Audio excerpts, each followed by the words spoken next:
मामा, काय रे आरुष? एक प्रॉब्लेम आहे, तुझ्याकडून सोल्युशन पाहिजे रे त्याचं. हा बोल ना, मला काय झालं? माझा एक मित्र आहे, त्याच्या अकाउंटला कोणीतरी चुकून आहे ना 40,000 रुपये पाठवले.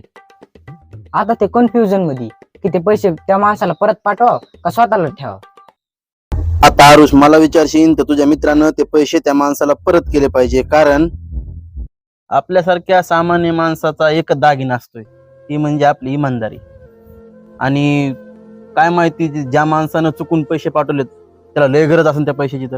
हा, आणि मला सांग, आपण बी प्राणी, त्या आजूबाजूला फिरते ते बी प्राणी आहेत, पण आपण माणूस आहेत. कशामुळं? तर आपल्याकडे एक माणुसकी, आपल्याकडे इमानदारी, आपल्याकडे विचार करण्याची एक ताकद आहे. हा, आणि आज तुझा ते मित्र ते 40,000 रुपये वापरीन सुद्धा, फोन स्विच ऑफ करून ठेवीन, नंबर बदलीन जास्तीत जास्त. हा, पण ज्या वेळेस त्या 40,000 रुपयाचा विषय निघन तुमच्या दोघांमध्ये, त्या वेळेस त्या मित्राला लक्षात येईन की हे पैसे राव माझे नव्हते, दुसऱ्याचे होते, आणि हा त्रास त्याला मरेपर्यंत होईल.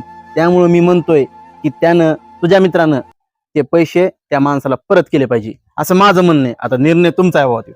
वा मामा वा, मला माहिती होतं तुझ्याकडून फक्त इमानदारीचाच सल्ला भेटणार आहे, पण मी तुला एक खोटं बोललोय बरं का. काय खोटं बोललास? हेच की ते 40,000 रुपये माझ्या मित्राला नाही आले, ते मला आले. अरे बाबा, अर्धे तुझे आणि अर्धे माझे. एकदम इन्होंने वक्त बदल दिया, जज्बात बदल दिए, जिंदगी बदल दी. मामा राहू दे, आता खोटं बोललोय मी. ते पैसे माझ्या मित्रालाच आले, तर सरड्यापेक्षा फास्ट रंग बदललेला असतो रे.